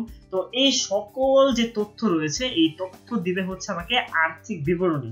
তো আর্থিক বিবরণীর মাধ্যমে তথ্য সরবরাহ করা হয় এবং তথ্যের যে ব্যবহারকারীগণ রয়েছে তারা এই তথ্যটা গ্রহণ করে থাকেন আর্থিক বিবরণীর মাধ্যমে। আর্থিক বিবরণী হিসাব বিজ্ঞানের সপ্তম ধাপ। আমরা যে হিসাব চক্র দেখে আসলাম, সেই হিসাব চক্রের সপ্তম ধাপ হচ্ছে এই আর্থিক বিবরণী। তো এই আর্থিক বিবরণীর ধাপ হচ্ছে 5টা: বিশদ আয় বিবরণী, মালিকানা সত্ত্ব বিবরণী, আর্থিক অবস্থার বিবরণী, নগদ প্রবাহ বিবরণী এবং আর্থিক অবস্থার বিবরণীতে ব্যবহৃত প্রয়োজনীয় নোট ও গুরুত্বপূর্ণ হিসাবের নীতিমালা। তো এই যে ধাপগুলো রয়েছে, এই ধাপগুলো হচ্ছে ধারাবাহিক ধাপ। একটা ধাপের পরে হচ্ছে অন্য ধাপ সংগঠিত হয়ে থাকে এবং সিরিয়াল অনুযায়ী যায়। বিশদ আয় বিবরণী প্রস্তুত করার পরেই আমি তৈরি করতে পারবো মালিকানা সত্ত্ব বিবরণী, এবং এই দুটি ধাপ প্রস্তুত করার পরে আমার আর্থিক অবস্থার বিবরণী, তারপর নগদ বিবরণী, এবং সবার শেষে গিয়ে প্রস্তুত করা পসিবল হচ্ছে আর্থিক অবস্থার বিবরণীতে বিভিন্ন প্রয়োজনীয় নোট ও গুরুত্বপূর্ণ হিসাবের নীতিমালা। সো এই যে ধাপগুলো রয়েছে এগুলো অবশ্যই সিরিয়ালে যাবে। এখন তোমাদের পরীক্ষায় 2 টাইপের কোশ্চেন আসতে পারে যে আর্থিক বিবরণীর ধাপ কয়টি, তাহলে হবে হচ্ছে 5টি। তোমাদের মাঝে মাঝে পরীক্ষায় আসতেই পারে যে আর্থিক বিবরণীর বিবরণী কয়টি, সেক্ষেত্রে কিন্তু আবার 4টি। আমাদের এখানের মধ্যে যে 5 নাম্বার ধাপটি রয়েছে এটা কিন্তু বিবরণী না, কিন্তু এটি কি আর্থিক অবস্থার বিবরণে ব্যবহৃত প্রয়োজনীয় নোট ও গুরুত্বপূর্ণ হিসাবের নীতিমালা। এখানে কিন্তু কোনো ধরনের বিবরণী প্রস্তুত করা হচ্ছে না, বরং হিসাব বিজ্ঞানের নীতিমালা নিয়ে এখানে কথা বলা হচ্ছে, প্রয়োজনীয় নোট নিয়ে কথা বলা হচ্ছে। কিন্তু এই আর্থিক বিবরণীর মধ্যে 4টা বিবরণী প্রস্তুত করা হয়: বিশদ আয় বিবরণী, মালিকানা সত্ত্ব বিবরণী, আর্থিক অবস্থার বিবরণী এবং নগদ প্রবাহ বিবরণী। তো এই জিনিসটা নিয়ে অনেক সময় পরীক্ষায় আমরা কনফিউজ হয়ে পড়ি, পরীক্ষায় ভুল করে দিয়ে আসি। তো কি জানা দরকার যে আর্থিক বিবরণীর মধ্যে ধাপ হচ্ছে 5টা, কিন্তু আর্থিক বিবরণীর বিবরণী হচ্ছে টোটাল 4টা। ঠিক আছে? সো এই জিনিসটা জানলে আমরা চলে যাই হচ্ছে আমাদের পরের স্লাইডের মধ্যে। তো আমরা তো জেনে আসলাম যে কি কি ধাপ রয়েছে এবং কি কি বিবরণী রয়েছে। এবার এই সকল ধাপ বিবরণী সম্পর্কে আমরা বিস্তারিত জানার ট্রাই করব। তো আমাদের প্রথম যে ধাপটি বা বিবরণী রয়েছে সেটি হচ্ছে বিশদ আয় বিবরণী। বিশদ আয় বিবরণী কি? একটি হিসাবকাল শেষে ব্যবসার আর্থিক ফলাফল জানার জন্য যে বিবরণী প্রস্তুত করা হয় তাকে বিশদ আয় বিবরণী বলে। আর্থিক ফলাফল বলতে কি বোঝানো হয় তা আমরা অলরেডি জেনে এসেছি। ব্যবসার লাভ বা ক্ষতির পরিমাণ নির্ণয় করাটাকে আমরা বলছি হচ্ছে আর্থিক ফলাফল। ব্যবসায় যে আমি একটা হিসাবকালে আমি পরিচালনা করলাম, তার ফলে কি ফলাফল আমরা পেয়েছি সেটাই হচ্ছে বিশদ আয় বিবরণীর মাধ্যমে জানা পসিবল। এই আর্থিক বিবরণী প্রস্তুতের প্রথম ধাপ হচ্ছে এই বিশদ আয় বিবরণী। এইটি করা ছাড়া এই আর্থিক বিবরণীর অন্যান্য ধাপ আসলে করা পসিবল না, তাই এটি আর্থিক বিবরণীর প্রস্তুতের একদম প্রথম ধাপ। মুনাফা জাতীয় আয় এবং ব্যয়ের সমন্বয়ে বিশদ আয় বিবরণী প্রস্তুত করা হয়ে থাকে। এখানের মধ্যে আমরা কোনো ধরনের মূলধন জাতীয় প্রাপ্তি বা প্রদানকে এখানে অন্তর্ভুক্ত করব না, শুধুমাত্র মুনাফা জাতীয় আয় এবং ব্যয়গুলো যে রয়েছে সেগুলোর সমন্বয়ে এই বিশদ আয় বিবরণী প্রস্তুত করা হয়ে থাকে। তো এবার আমরা দেখে নিই এক নজরে বিশদ আয় বিবরণী। বিশদ আয় বিবরণীর বিভিন্ন তথ্য এখানে উল্লেখ করা রয়েছে, যেখান থেকে প্রতি বছরে হচ্ছে প্রচুর পরিমাণে হচ্ছে এমসিকিউ আসে। তোমাদের এখানে কিন্তু তোমাদের থিওরিতেও আসতে পারে। তো প্রস্তুতের উদ্দেশ্য যে বিশদ আয় বিবরণী কেন প্রস্তুত করা হয়ে থাকে, এটার অ্যান্সারটা কি? আর্থিক ফলাফল নির্ণয় করার জন্যই এই বিশদ আয় বিবরণী প্রস্তুত করা হয়ে থাকে। আমাদের সে লাভ হয়েছে নাকি ক্ষতি হয়েছে এটা জানবো আমি কোথা থেকে? বিশদ আয় বিবরণী থেকে, এবং এটাই হচ্ছে এটা প্রস্তুতের মেইন উদ্দেশ্য। উপাদান: বিশদ আয় বিবরণীর মধ্যে কি কি উপাদান রয়েছে? সকল ধরনের অস্থায়ী নামিক হিসাব এই বিশদ আয় বিবরণীর উপাদান। তো অস্থায়ী নামিক হিসাব বলতে কি বোঝানো হচ্ছে? ব্যবসার মধ্যে যে আয় এবং ব্যয়গুলো রয়েছে, মুনাফা জাতীয় আয় এবং মুনাফা জাতীয় ব্যয়, এইগুলোর ভিত্তিতেই আমরা তৈরি করে থাকি বিশদ আয় বিবরণী। তাই বিশদ আয় বিবরণীর উপাদান হচ্ছে অস্থায়ী নামিক হিসাব। প্রস্তুতের সময় এটি কখন প্রস্তুত করা হয়ে থাকে? একটা নির্দিষ্ট হিসাবকাল যখন শেষ হয়, সেই হিসাবকাল শেষ হওয়ার পরেই এই বিশদ আয় বিবরণী প্রস্তুত করা হয়ে থাকে। মেয়াদকাল এটা কত দিনের জন্য বা কত বছরের জন্য বা কি মেয়াদের জন্য প্রস্তুত করা হয়ে থাকে? এটি একটি নির্দিষ্ট হিসাবকালের জন্য প্রস্তুত করা হয়ে থাকে। আমরা জানি যে হিসাবকাল বলতে কি বোঝানো হয়ে থাকে, যে চলমান ধারণা নীতি অনুযায়ী আমাদের ব্যবসা চলবে অনির্দিষ্ট সময় পর্যন্ত। কিন্তু অনির্দিষ্ট সময় পর্যন্ত তো আর ব্যবসার ফলাফল জানা পসিবল না, কারণ যতদিন পর্যন্ত আমার সময় শেষ না হচ্ছে ততদিন পর্যন্ত আমার হিসাব করা আসলে পসিবল হবে না। এই কারণে এই অনির্দিষ্ট যে সময়কাল রয়েছে তাকে কৃত্রিম কিছু নির্দিষ্ট সময়কালের মধ্যে বিভক্ত করা হয়। এটা হতে পারে 1 মাস, 2 মাস, 3 মাস, 6 মাস, 1 বছর বা আরো বড় হতে পারে। তো এই সময়কাল বা মেয়াদকালকে বলছি আমরা একটা হিসাবকাল। তো এই হিসাবকালের জন্যই আমরা এই বিশদ আয় বিবরণী প্রস্তুত করে থাকি, যে এই হিসাবকালের মধ্যে আমার যত ধরনের আয় হয়েছে, যত ধরনের ব্যয় হয়েছে, তার ভিত্তিতেই আমরা আমাদের এই বিশদ আয় বিবরণী প্রস্তুত করব। এবং এই বিশদ আয় বিবরণী যে ধারণা অনুযায়ী তৈরি করা হয় তাকে বলা হয়ে থাকে সময় কিংবা হিসাবকাল ধারণা। এই যে আমরা যে আমাদের অনির্দিষ্ট সময়কে বিভিন্ন হিসাবকালে ভাগ করছি, এটার যে ধারণা রয়েছে বা নীতি রয়েছে, সেই ধারণাকে আমরা বলছি সময়কাল বা হিসাবকাল ধারণা। এবং এই হিসাবকাল ধারণা অনুযায়ী আমরা আমাদের বিশদ আয় বিবরণী প্রস্তুত করে থাকি। তো বিশদ আয় বিবরণী সম্পর্কে আমরা জেনে ফেললাম। এবার আমরা চলে যাই আমাদের নেক্সট পার্টের মধ্যে, মালিকানা সত্ত্ব বিবরণী। এটা আবার কি? মালিকানা সত্ত্ব বিবরণী বলতে বোঝানো হয়ে থাকে যে মালিকের সত্ত্বের পরিবর্তন যে সকল কারণে ঘটে তা প্রদর্শন পূর্বক যেই বিবরণী প্রস্তুত করা হয় তাকে বলা হয়ে থাকে মালিকানা সত্ত্ব বিবরণী। আমরা জানি যে আমাদের হিসাব সমীকরণ অনুযায়ী হিসাব সমীকরণটি হচ্ছে A সমান L প্লাস ওই, অথবা অ্যাসেট বা সম্পদ সমান সমান L লায়াবিলিটিস বা দায় প্লাস ওই ওনার সিকিউরিটি বা মালিকানা সত্ত্ব। তো এখানে ওই বা মালিকানা সত্ত্ব যে কথা বলা হচ্ছে, এটা দ্বারা মালিকের সত্ত্ব। একটা ব্যবসায়ের মোট সম্পদের উপর মালিকের কি পরিমাণে সত্ত্ব রয়েছে বা দাবি রয়েছে তাকে আমরা মালিকানা সত্ত্ব বলছি। তো মালিকের সত্ত্বের পরিবর্তন যে সকল কারণে ঘটছে, ব্যবসায়ের শুরুতে প্রথম মালিক মূলধন নিয়ে আসলো, ব্যবসার ক্ষেত্রে আয় হলো, ব্যয় হলো, বিভিন্ন কারণে ব্যবসায়ের সত্ত্বের পরিবর্তন ঘটে থাকে বা মালিকের সত্ত্বের পরিবর্তন ঘটে থাকে। তো যে সকল কারণে ঘটছে তার কারণ উল্লেখ করে বা তার কারণকে প্রদর্শন করে যে বিবরণী প্রস্তুত করা হয় তাকে বলা হয়ে থাকে মালিকানা সত্ত্ব বিবরণী। তো এর মাধ্যমে আমরা জানতে পারি কি কারণে মালিকানা সত্ত্ব বৃদ্ধি পেল, কি কারণে হ্রাস পেল, সেই কারণগুলোকে আমরা উল্লেখ করে তা যোগ বিয়োগ করবো এবং আমরা আমাদের মালিকের যে সত্ত্ব রয়েছে বা টোটাল মালিকানা সত্ত্ব আমরা নির্ণয় করতে পারবো। তো এটি আর্থিক বিবরণী প্রস্তুতের দ্বিতীয় ধাপ। প্রথম ধাপটি ছিল বিশদ আয় বিবরণী এবং বিশদ আয় বিবরণী প্রস্তুতের পরেই আমরা তৈরি করে থাকি মালিকানা সত্ত্ব বিবরণী, যে কারণে এটি আমাদের ব্যবসার দ্বিতীয় ধাপ। তো এবার আমরা দেখে নিই এক নজরে মালিকানা সত্ত্ব বিবরণী। মালিকানা সত্ত্ব বিবরণী কেন প্রস্তুত করা হয়ে থাকে?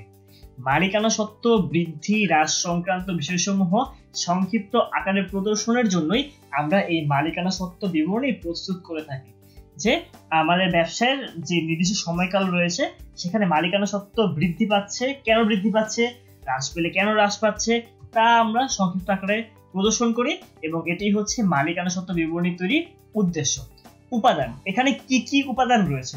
সকল ধরনের স্থায়ী ও অস্থায়ী হিসাব, যেমন মূলধন, মুনাফা, উত্তোলন, এদের ভিত্তিতেই আমরা মালিকানা সত্ত্ব বিবরণী তৈরি করে থাকি। তো মুনাফা একটা অস্থায়ী হিসাব, মূলধন একটা স্থায়ী হিসাব, সেখানে স্থায়ী হিসাবও রয়েছে, অস্থায়ী হিসাবও রয়েছে। এদের ভিত্তিতেই আমরা আমাদের মালিকানা সত্ত্ব বিবরণী প্রস্তুত করে থাকি এবং এরাই মালিকানা সত্ত্ব বিবরণীর উপাদান। প্রস্তুতের সময় এটি কখন প্রস্তুত করা হয়ে থাকে? একটা নির্দিষ্ট হিসাবকাল যখন শেষ হয়ে যায় তখন আমরা এই মালিকানা সত্ত্ব বিবরণী প্রস্তুত করে থাকি। মেয়াদকাল, এটা কেন তৈরি করা হয়ে থাকে? একটা নির্দিষ্ট মেয়াদের জন্য বা হিসাবকালের জন্য এই মালিকানা সত্ত্ব বিবরণী তৈরি করা হয়ে থাকে। এবং সংশ্লিষ্ট ধারণা, যে কোন ধারণা অনুযায়ী তৈরি করা হয়? হিসাবকাল ধারণা অনুযায়ী এটি তৈরি করা হয়ে থাকে। তো তোমাদের পরীক্ষায় প্রায় সময় কোশ্চেন আসে যে কোনো একটা বিবরণী দিয়ে বলে যে এই বিবরণীটি কোন হিসাবকাল অনুযায়ী, কোন ধারণা অনুযায়ী বা হিসাব বিজ্ঞানের কোন নীতি অনুযায়ী প্রস্তুত করা হচ্ছে। সো এই কারণে সবগুলার ধারণা জেনে রাখা বা নীতি জেনে রাখা হচ্ছে খুবই গুরুত্বপূর্ণ, যে প্রত্যেকটার সাথে কোন ধারণা বা কোন নীতি সংশ্লিষ্ট রয়েছে। যেমন মালিকানা সত্ত্বের সাথে যে নীতিটি সংশ্লিষ্ট রয়েছে বা ধারণাটি রয়েছে সেটি হচ্ছে সময় বা হিসাবকাল ধারণা। তো এবার আমরা দেখে নিই আর্থিক অবস্থার বিবরণী। আর্থিক অবস্থার বিবরণী কি? যে বিবরণী হতে একটি প্রতিষ্ঠানের আর্থিক অবস্থা অর্থাৎ সম্পদ, দায় এবং মালিকানা সত্ত্ব সম্পর্কে ধারণা লাভ করা যায় তাকে আর্থিক বিবরণী বলে। সম্পদ কি, দায় কি, মালিকানা সত্ত্ব কি সে সম্পর্কে আমাদের সবার আইডিয়া রয়েছে। তো এই ব্যাপারগুলো যখন আমরা জানতে চাই যে আমার ব্যবসার মধ্যে কি পরিমাণে সম্পদ রয়েছে, আমার ব্যবসায় কি পরিমাণে দায় রয়েছে বা মালিকানা সত্ত্বের পরিমাণ কত, তো সেই সম্পর্কে ধারণা লাভ করার জন্য আমরা যে বিবরণী প্রস্তুত করি তাকে বলা হয়ে থাকে আর্থিক অবস্থা বিবরণী। এবং এটি হচ্ছে আমাদের আর্থিক বিবরণী প্রস্তুতের তৃতীয় ধাপ। প্রায় সময়ই আমরা অনেকে আর্থিক বিবরণী এবং আর্থিক অবস্থা বিবরণী এই দুটো নামের মধ্যে কনফিউশন করে ফেলি। সো আর্থিক বিবরণী হচ্ছে একদম টোটাল যে বিবরণী, যে ধাপগুলো রয়েছে এদেরকে একসাথে বলা হয় আর্থিক বিবরণী। এবং আর্থিক বিবরণী এটি ধাপ হচ্ছে আর্থিক অবস্থার বিবরণী। এই বিবরণীর মধ্যে কি করা হচ্ছে, নামের মধ্যেই রয়েছে আর্থিক অবস্থার বিবরণী, অর্থাৎ আমার ব্যবসার আর্থিক অবস্থা কেমন রয়েছে তা প্রদর্শনের জন্য আমরা যেই বিবরণী দিচ্ছি তাকে আমরা আর্থিক অবস্থার বিবরণী বলছি। তো আর্থিক বিবরণী এবং আর্থিক অবস্থার বিবরণী কিন্তু সেম না, এই ব্যাপারটার মধ্যে কনফিউজ হওয়া যাবে না। তো এবার আমরা এক নজরে আমাদের আর্থিক অবস্থার বিবরণী সম্পর্কে দেখে নিই। আর্থিক অবস্থার বিবরণী কেন তৈরি করা হয়ে থাকে? আমাদের ব্যবসায়ের আর্থিক অবস্থা পরিবর্তন বা প্রদর্শনের জন্য আমরা এই আর্থিক অবস্থার বিবরণী তৈরি করে থাকি, যে আমার ব্যবসায়ের সম্পদের পরিমাণ কেমন, দায়ের পরিমাণ কেমন এবং মালিকানা সত্ত্বের পরিমাণ কেমন সেটা জানার জন্য আমরা এই আর্থিক অবস্থার বিবরণী প্রস্তুত করছি। এটার মধ্যে কি কি উপাদান রয়েছে? এটার মধ্যে হচ্ছে সকল ধরনের স্থায়ী হিসাব দিয়ে হচ্ছে এই আর্থিক অবস্থার বিবরণী প্রস্তুত করা হয়ে থাকে, যেমন সম্পদ, দায়, মালিকানা সত্ত্ব। এই তিনটে উপাদানের ভিত্তিতে আমরা আমাদের আর্থিক অবস্থার বিবরণী প্রস্তুত করে থাকি। প্রস্তুতের সময় সাধারণত হিসাবকাল শেষে প্রস্তুত করা হয়, তবে যে কোনো তারিখে এটা প্রস্তুত করা সম্ভব। কেন? কারণ এটার মেয়াদকাল হচ্ছে নির্দিষ্ট সময় বিন্দুর জন্য। এই যে আর্থিক অবস্থা বিবরণী রয়েছে তার জন্য আমার সারা বছর হিসাব জানা গুরুত্বপূর্ণ না। আমি যে কোনো একটা নির্দিষ্ট সময় বিন্দু চুজ করতে পারি। এই সময় বিন্দুতে আমার কি পরিমাণে সম্পদ রয়েছে, কি পরিমাণে দায়, কি মালিকানা সত্ত্ব রয়েছে, এটা আমি নির্ণয় করতে পারি এবং এর ভিত্তিতে আমার আর্থিক অবস্থার বিবরণী প্রস্তুত করা পসিবল। সো এতক্ষণ আমরা দেখে এসেছিলাম আগের দুইটার মেয়াদকাল ছিল নির্দিষ্ট হিসাবকালের জন্য, কিন্তু এটার মেয়াদকাল কিন্তু নির্দিষ্ট সময় বিন্দুর জন্য, যে একটা নির্দিষ্ট সময় বিন্দুতে আমার ব্যবসার মধ্যে কি পরিমাণে সম্পদ, দায়, মালিকানা সত্ত্ব রয়েছে, কিংবা একটা নির্দিষ্ট সময় বিন্দুতে আমার ব্যবসার অবস্থা কিরকম সেটা জানার জন্য আমরা যেই বিবরণী প্রস্তুত করি তার নামই হচ্ছে আর্থিক অবস্থার বিবরণী। তাই বলা হচ্ছে প্রস্তুতের সময় সাধারণত হিসাবকাল শেষে প্রস্তুত করা হয়, তবে যে কোনো তারিখে এটি প্রস্তুত করা সম্ভব। এবং সংশ্লিষ্ট ধারণা এটি তৈরি করা হয়ে থাকে চলমান প্রতিষ্ঠান ধারণা অনুযায়ী। আমরা তখন দেখে এসেছি যে আমাদের আগের যেটা প্রস্তুত করা হয়েছিল হিসাবকাল ধারণা অনুযায়ী, কিন্তু এই আর্থিক অবস্থার বিবরণী এটি তৈরি করা হয়ে থাকে চলমান প্রতিষ্ঠান ধারণা অনুযায়ী, যে আমার যে ব্যবসা প্রতিষ্ঠান রয়েছে তা অনির্দিষ্ট সময়কাল ধরে চলবে। এই কারণে আমার ব্যয়কে দুটো ভাগে ভাগ করা হয়, একটা হচ্ছে মুনাফা জাতীয় ব্যয় এবং আরেকটা হচ্ছে মূলধন জাতীয় ব্যয়। আবার আয়গুলোকে দুই ভাগে ভাগ করা হয়, মুনাফা জাতীয় আয় এবং মূলধন জাতীয় আয়। সো এইগুলাকে হচ্ছে মূলধন ও মুনাফা জাতীয় ভাগ করে এটা করা হয় হচ্ছে চলমান ধারণা নীতি অনুযায়ী। আবার সম্পদ, দায়, মালিকানা সত্ত্ব এই ক্লাসিফিকেশনগুলো করা হয়ে থাকে এই চলমান প্রতিষ্ঠান ধারণা অনুযায়ী। এই কারণে চলমান প্রতিষ্ঠান ধারণা অনুযায়ী আমরা আমাদের আর্থিক অবস্থার বিবরণী প্রস্তুত করে থাকি। তাহলে একবার যদি রিক্যাপ করি, আমাদের বিশদ আয় বিবরণী এবং মালিকানা সত্ত্ব বিবরণী প্রস্তুত করা হয়ে থাকে কিসের ভিত্তিতে? হিসাবকাল ধারণা অথবা সময়কাল ধারণা নীতি অনুযায়ী। এবং আমাদের আর্থিক অবস্থা বিবরণী প্রস্তুত করা হয়ে থাকে চলমান প্রতিষ্ঠান ধারণার অনুযায়ী। এবার আমরা চলে আসি আমাদের নেক্সট যে বিবরণী রয়েছে সেটির মধ্যে, যার নাম নগদ প্রবাহ বিবরণী। সো নামের মধ্যে কিন্তু রয়েছে নগদ, তো নামের থেকে আমরা বুঝতে পারি এই বিবরণী কি নিয়ে কাজ করে। এই বিবরণী নগদ অর্থ নিয়ে কাজ করে। সো এর সংজ্ঞাটি হচ্ছে নগদ আন্তঃপ্রবাহ ও বহিঃপ্রবাহ সংক্রান্ত তথ্য যেই বিবরণীতে সংক্ষিপ্ত আকারে প্রদর্শন করা হয় তাকে নগদ প্রবাহ বিবরণী বলে। একটি ব্যবসায়ের জন্য বা একটি ব্যবসায় প্রতিষ্ঠানের জন্য নগদ ধারণাটি খুবই গুরুত্বপূর্ণ। তো আমরা দেখা যায় প্রায় সময়ই ব্যবসায় শুধুমাত্র মুনাফার দিকে দেখার চেষ্টা করি যে আমার ব্যবসায় কি পরিমাণে মুনাফা আসলো, মুনাফা বেশি হলে আমরা স্যাটিসফাইড হয়ে যাই। কিন্তু মুনাফা যে পরিমাণে হলো তার মধ্যে যদি আমার বকেয়ার পরিমাণ বা ধারের পরিমাণ যদি অনেক বেশি থাকে এবং যদি আমার নগদের পরিমাণ কম থাকে, তা কিন্তু ব্যবসায়ের জন্য খুব বেশি একটা ভালো বার্তা বয়ে আনে না। কারণ আমার ব্যবসায়ের মধ্যে যে ব্যয়গুলো সংঘটিত হয় সব ব্যয় কিন্তু যে একদম ধারেই হবে এরকম কিন্তু না। অনেক সময় দেখা যায় যে আমার নগদে অনেক লেনদেন করার দরকার হয়ে থাকে। যদি আমার কাছে নগদ পর্যাপ্ত অর্থ নাই থাকে সেক্ষেত্রে কিন্তু আমি আমার ব্যবসায়ের মধ্যে নগদ যে লেনদেনগুলো রয়েছে সেগুলো সম্পাদন করতে পারবো না। তাই ব্যবসায়ের মধ্যে যে নগদ আন্তঃপ্রবাহ অর্থাৎ নগদ অর্থ কি পরিমাণে আসছে এবং নগদ বহিঃপ্রবাহ অর্থাৎ কি পরিমাণ টাকা চলে যাচ্ছে তার সঠিক প্রদর্শন করা পসিবল, তার সঠিকভাবে সংরক্ষণ করা পসিবল। এবং এই যে তথ্যগুলো রয়েছে এই তথ্যগুলো যে বিবরণীতে সংক্ষিপ্ত আকারে প্রদর্শন করা হয়ে থাকে তাকেই নগদ প্রবাহ বিবরণী বলে। তো এর মাধ্যমে আমরা জানতে পারি আমার কি পরিমাণে নগদ টাকা চলে যাচ্ছে, কি পরিমাণে নগদ টাকা আসছে এবং বছর শেষে গিয়ে আমার হাতে কি পরিমাণে নগদ টাকা আছে, কি পরিমাণে আগের বছর থেকে বৃদ্ধি পেয়েছে নাকি হ্রাস পেয়েছে, সেই ব্যাপারগুলা এই নগদ প্রবাহ বিবরণী থেকে জানা হচ্ছে পসিবল। এইটি আর্থিক বিবরণী প্রস্তুতের চতুর্থ ধাপ এবং 4 নাম্বার বিবরণী বা সর্বশেষ বিবরণী হচ্ছে এই নগদ প্রবাহ বিবরণী। তো এবার আমরা দেখে নিই আমাদের এক নজরে নগদ প্রবাহ বিবরণী যেটা কেমন হয়ে থাকে। প্রস্তুতের উদ্দেশ্য, নগদ প্রবাহ বিবরণী কেন প্রস্তুত করা হয়ে থাকে? নগদ আন্তঃপ্রবাহ এবং নগদ বহিঃপ্রবাহ সংক্রান্ত তথ্য সংক্ষিপ্ত আকারে প্রদর্শনের জন্য এই নগদ প্রবাহ বিবরণী প্রস্তুত করা হয়ে থাকে। অর্থাৎ কি পরিমাণে নগদ টাকা আমার আসছে, কি কি লেনদেনের কারণে এই নগদ অর্থগুলি আসছে সেগুলো প্রদর্শন করা হয়, আবার কোন কোন লেনদেনের কারণে নগদ অর্থ চলে যাচ্ছে, কি পরিমাণে নগদ অর্থ যাচ্ছে, কোন কোন খাতে কি পরিমাণে ব্যয় হচ্ছে, সেই যে তথ্যগুলো রয়েছে তা প্রদর্শনের জন্য আমরা এই নগদ প্রবাহ বিবরণী প্রস্তুত করে থাকি। উপাদান, এই ক্ষেত্রে কোন উপাদান ব্যবহার করা হয়? এখানে স্থায়ী হিসাবে ব্যবহার করা হয় নগদ। নগদ অর্থ বলতে নগদ আন্তঃপ্রবাহ এবং বহিঃপ্রবাহ এই দুইটি উপাদানকে এখানে ব্যবহার করা হয়ে থাকে। প্রস্তুতের সময়, একটা নির্দিষ্ট হিসাবকাল শেষে এই নগদ প্রবাহ বিবরণী প্রস্তুত করা হয়ে থাকে। মেয়াদকাল, এটা কত দিনের জন্য বা কত মেয়াদের জন্য প্রস্তুত করা হয়ে থাকে। একটা নির্দিষ্ট হিসাবকালের জন্য এই নগদ প্রবাহ বিবরণী প্রস্তুত করা হয়ে থাকে। এবং সংশ্লিষ্ট ধারণা, কোন ধারণার সাথে এই নগদ প্রবাহ বিবরণী সংশ্লিষ্ট বা কোন ধারণা অনুযায়ী নগদ প্রবাহ বিবরণী তৈরি করা হয়ে থাকে।